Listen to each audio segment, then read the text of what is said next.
تعلیم حاصل کیا ہوتا تو تمام مصیبتوں کو جھیل جاتا، لیکن کبھی بھی آتم ہتیا کی بات نہیں کرتا۔ آپ نے سنا ہوگا بھی ایک لڑکی نے نہایت دردناک واقعہ ہے، جب مجھے دکھایا گیا، واقعی وہ منظر دیکھ کر جس نے بھی دیکھا ہوگا، نوجوانوں نے تو ضرور دیکھا ہوگا کہ وہ منظر اتنا دردناک تھا کہ دیکھنے کے بعد آنکھوں سے آنسو نکل آیا۔ لیکن آپ اس ویڈیو میں غور کریں گے، دیکھیں گے کہ آج ہمارے مسلم سماج کے نوجوان بھائی بہن کیسے پھانسی کو، کیسے آگ کے حوالے ہونے کو، کیسے موت کے گھاٹ اترنے کو آسان سمجھتے ہیں۔ وہ یہ سمجھتے ہیں کہ موت کو گلے لگا لو، ساری مصیبتوں سے نجات مل جائے گی، ساری پریشانیوں سے چھٹکارا مل جائے گا۔ یہ دنیا بتاتی ہے، لیکن اسلام کیا بتاتا ہے؟ قرآن کیا کہتا ہے؟ ارے سب سے پہلے تو رب کا فرمان کہتا ہے، لا تقتلوا انفسکم، انفسکم، اپنی جانوں کو قتل مت کرنا، اپنی جانوں کو ہلاک مت کرنا، سوسائڈ مت کرنا، کیونکہ اللہ تم پر مہربان ہے، اللہ تمہارے لیے راستہ نکال دے گا۔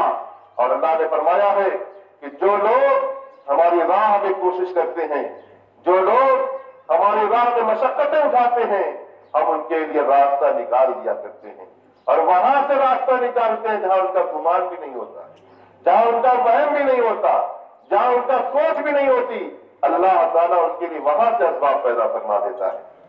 میرے میٹھے اور پیارے اسلامی بھائیوں، آج شادی بیاہ جو رواج ہے، ہماری شادی بیاہ ہو یا غیر مسلم کی شادی بیاہ ہو، بس اتنا سا فرق ہے کہ ہم قبیلتوں اور جو نکاح کا جو اصل معاملہ ہوتا ہے وہ اسلام کے طریقے پر ہوتا ہے، باقی جتنے اس کے لوازمات ہیں، جتنے اس میں رسوم و رواج ہیں، جتنے اس میں پابندیاں لائی گئی ہیں، آپ اٹھا کر کے قرآن پڑھیں، آپ اٹھا کر کے حدیثوں کا مطالعہ کریں، اور ہماری کی صحبت میں بیٹھیں اور پوچھیں کہ کیا اسلام میں ان تمام چیزوں کا دخل ہے، کیا اسلام میں ان چیزوں کا اصول بنایا گیا ہے؟ شریعت کہتی ہے، قرآن کہتا ہے کہ تم لوگ اپنی شادی کے موقع پہ، اپنے غمی کے موقع پہ فضول خرچی نہ کیا کرو، فضول خرچی نہ کیا کرو، کیونکہ فضول خرچی کرنے والا شیطان کا بھائی ہوتا ہے، شیطان کا بھائی ہوتا ہے۔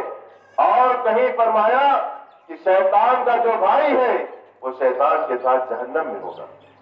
میرے میٹھے اور پیارے اسلامی بھائیوں، آپ ذرا اندازہ لگائیں، امام غزالی رحمۃ اللہ تعالی علیہ فرماتے ہیں کہ سب سے بری آواز اگر کوئی دنیا میں ہے تو دو آواز ہے، سب سے خطرناک، مکروہ اور بری جانے والی کوئی آواز دنیا میں ہے تو وہ دو آواز ہیں۔ ایک آواز یہ ہے کہ جب نعمت ملے تو باجا بجا دیں، جب خوشیاں ملے تو باجا ڈھول بجائیں، اور جب غم آ جائے، مصیبت آ جائے تو چلانا شروع کر دیں۔ یہ دو آوازیں اللہ کو بہت مکروہ ہیں، بہت ناپسندیدہ ہے۔ ہمارا مزاج کچھ اسی طرح کا ہے، ہمارا حال کچھ اسی طرح کا ہے، ہماری کیفیت کچھ اسی انداز میں ہے کہ خوشی ملتی ہے تو گانا باجا کا شور شرابہ اور ڈھول تماشے کا واویلا مچ جاتا ہے، اور اگر گھر میں میت ہو جائے، گھر میں مصیبت آ جائے، گھر پہ کوئی پریشانی آ جائے تو چیخ و پکار مچانا شروع کر دیتے ہیں۔ میرے میٹھے سرکار اسلامی بھائیوں، ایک بزرگ کے پاس ایک شخص آتا ہے اور کہتا ہے، حضور میں نے ایک عورت سے نکاح کیا ہے، لیکن وہ عورت اتنی بدتمیز ہے، اتنی ناکارہ ہے، اتنی خراب ہے کہ وہ ہماری ہمیشہ عزت اتارتی رہتی ہے، ہمارے خلاف ہماری عزت کی دھجیاں اڑا دیتی ہے۔ بزرگ رحمت اللہ تعالی علیہ نے جب اتنا سنا تو آپ نے سر جھکا لیا، کچھ دیر خاموش رہے، سر جھکائے رہے، پھر سر اٹھا کر بولے کہ کیا آپ نے اس عورت سے نکاح اس لیے کیا تھا کہ آپ کی عزت میں اضافہ ہو جائے، آپ کی عزت بڑھ جائے، آپ کا عزت و مقام میں کچھ بلندی آ جائے؟ کہا ہاں حضور، شادی اسی لیے کیا تھا۔ آپ نے فرمایا کہ اللہ کے نبی نے فرمایا ہے، جو کسی عورت سے نکاح اس لیے کرے کہ میری عزت بڑھ جائے، اللہ تعالیٰ اسے ذلیل کر دیتا ہے۔ جو کسی عورت سے نکاح اس لیے کرے کہ مجھے مال ملے گا، اللہ تعالیٰ اسے فقیر بنا دیتا ہے۔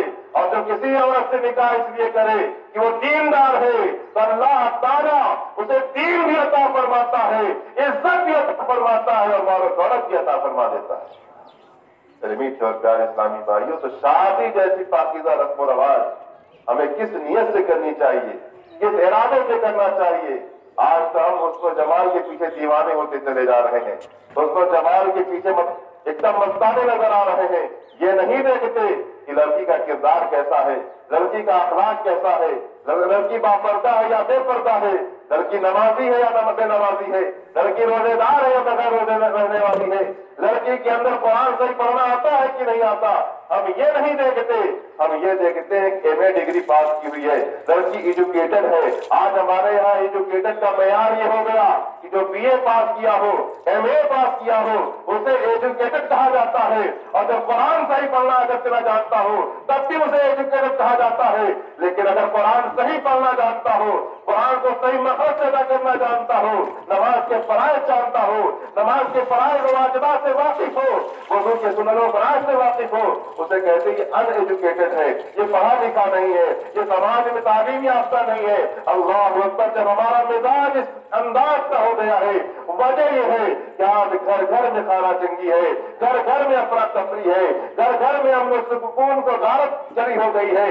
میرے میٹھے اور پیارے اسلامی بھائیوں، اس کا جو سب سے بڑا سبب ہے، جو ریزن ہے، جو کارن ہے، وہ یہ ہے کہ ہم نے دین سے دوری بنا لیا ہے۔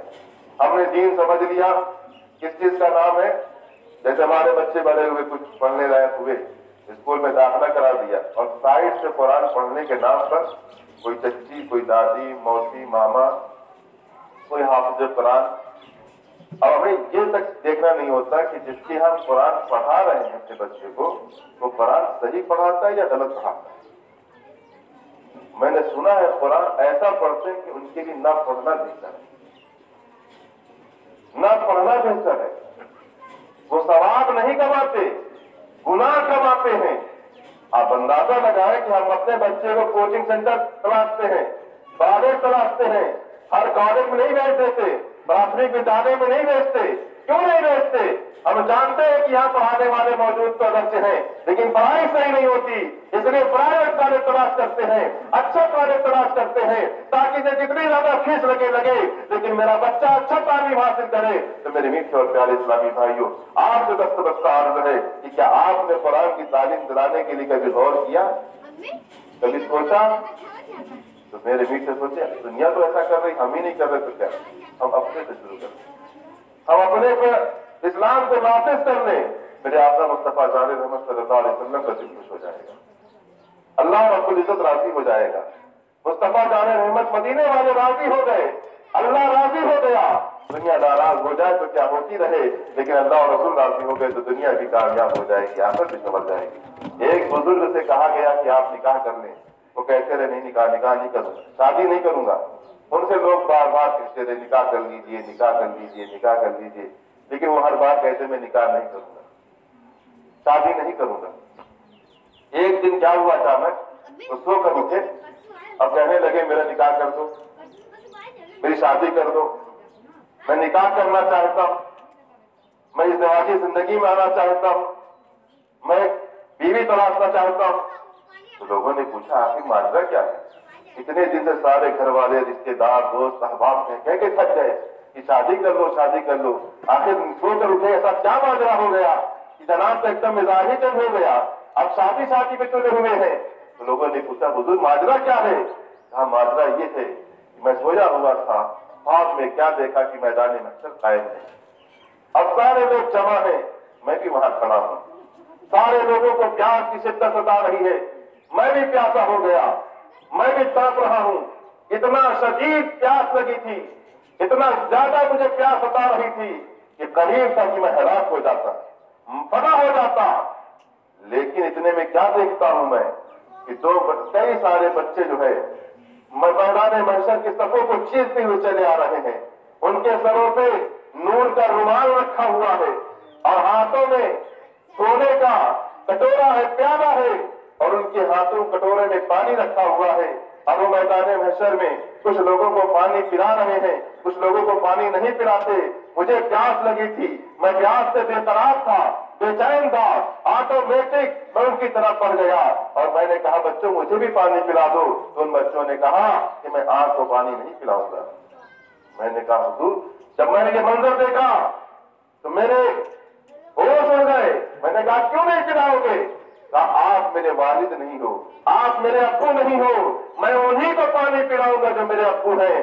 میں نے کہا تم ہو کون؟ کہا میں وہ ہوں, میں مسلمان کا وہ بچہ ہوں جو بچپن میں انتقال کر گئے تھے, جو دنیا میں نابالغی کی حالت میں انتقال کر گئے تھے. تو بزرگ کہنے لگے کہ میں بھی اسی لیے شادی کرنا چاہتا ہوں کہ میری جب شادی ہو, میرا کوئی بچہ ہو, اور پھر بچپنے میں اللہ کی روح قبض کر لے تو قیامت کے دن اس مصیبت کے موقع پر مجھے میرے کام آ جائے.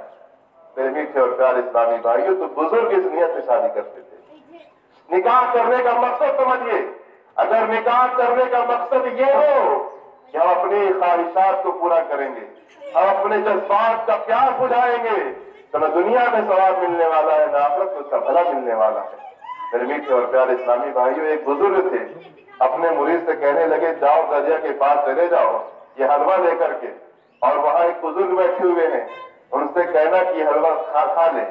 وہ کافی دن سے حلوہ نہیں کھائے, وہ کھانا ہی نہیں کھاتے, جاؤ اس حلوہ کو لے کر. تو مرید کہنے لگا حضور بیچ میں دریا پڑتی ہے, بیچ میں نہر ہے, کیسے پار کروں گا؟ کہنے لگے تو آپ کہہ دینا دریا سے کہ مجھے اس نے بھیجا ہے جو آج تک اپنی بیوی سے ملا ہی نہیں. مرید گھبرا گیا کہ حضور کے ساتھ ساتھ لڑکے اور پہلے بیوی سے ملے ہی نہیں, پریشان, دماغ نہیں کام کیا کہ 7 بچے حضور کے, اور کہہ رہے جاؤ دریا سے کہہ دینا کہ جس نے آج تک بیوی سے ملاقات نہیں کی, بیوی سے صحبت نہیں کیا, اس نے دیتا ہے جاتا مجھے راستہ دے دے. بہرحال مرید کو سمجھ میں نہ آیا اور ادب کے تقاضے کے لحاظ سے کچھ سوال نہ کر سکا اور حلوہ لے کر چل بسا. جب دریا کے کنارے پہنچا تو اس نے وہی کہا جو پیر صاحب نے کہا تھا. دریا نے راستہ بنا دیا اور حیرت میں ڈوب گیا. حضور جھوٹ نہیں سچ ہی بول رہے ہیں, اب کیا معاملہ ہے؟ یہ 7 بچے آئے تو کہاں سے آئے, اور حضرت کی بیوی بڑی پاکیزہ ہے, یہ معاملہ سمجھ میں نہیں آ رہا ہے.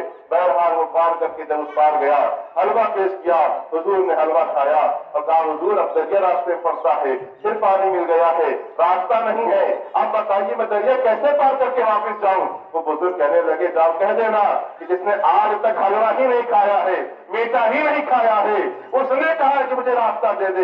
اب اور بڑا حیران کہ حلوہ میرے سامنے کھائے ہیں جناب والا, اور کہہ رہے جاؤ دریا سے کہہ دینا حلوہ اس نے بھیجا جس نے حلوہ نہیں کھایا ہے.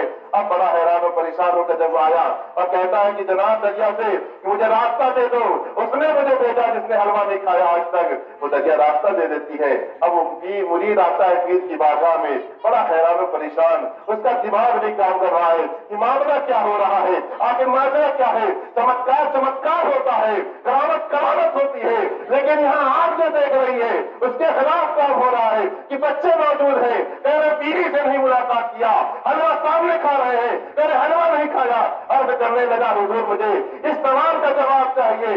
سنو جو تمہارا سوال ہے وہ صحیح ہے, میرا جواب بھی صحیح ہے. میں نے آج تک اپنی بیوی سے اپنی خواہشات کو پورا کرنے کے لیے نہیں ملا, جب بھی ملا ہوں تو اللہ رسول کی رضا کے لیے ملا ہوں. اور ان بزرگ نے جو حلوہ کھایا ہے اپنے نفس کے مطابق نہیں کھایا, بلکہ اللہ رسول کا فرمان تھا, ان کے پاس الہام ہوا کہ اے بندے تو حلوہ کھا دے. انہوں نے اپنے اللہ کے کہنے کے مطابق, الہام کے مطابق حلوہ کھایا ہے, اپنی مرضی سے نہیں کھایا ہے. اس لیے وہ بھی سچے اور میرا کہنا بھی سچا ہے. پتا کیا چلا پیارے, ہمارے بزرگان دین نکاح بھی کرتے تھے تو اللہ اور رسول کی رضا کے لیے کرتے تھے. 2 ہی عبادت ایسی عبادت ہے دنیا میں جو آدم علیہ السلام سے لے کر چل رہی ہے اور قیامت تک چلتی رہے گی. 2 عبادت ہیں, ایک ہے ایمان اور ایک ہے نکاح. یہ 2 عبادتیں ایسی ہیں جو آدم علیہ السلام سے شروع ہوئی ہیں اور جب تک دنیا ختم نہیں ہو جائے گی چلتی رہے گی. یہ نکاح اور شادی, ایمان کے بہت سارے اصول اور ضوابط ہیں. اللہ کے نبی نے ہمیں بتایا ہے اسلام ایک ایسا پاکیزہ مذہب ہے جس نے انسان کے ہر گوشے پر, انسان کے ہر شعبے میں رہنمائی کی ہے. اللہ نے بہت ساری مخلوقات کو پیدا کیا ہے, بہت سارے مخلوقات جاندار ہیں, کچھ کو نر بنایا ہے, کچھ کو مادہ بنایا ہے, لیکن انہی مخلوقات میں سے ایک مخلوق انسان بھی ہے, اس میں بھی نر اور مادہ ہے. لیکن اللہ نے انسان کو جذباتی خواہشات سے نوازا ہے,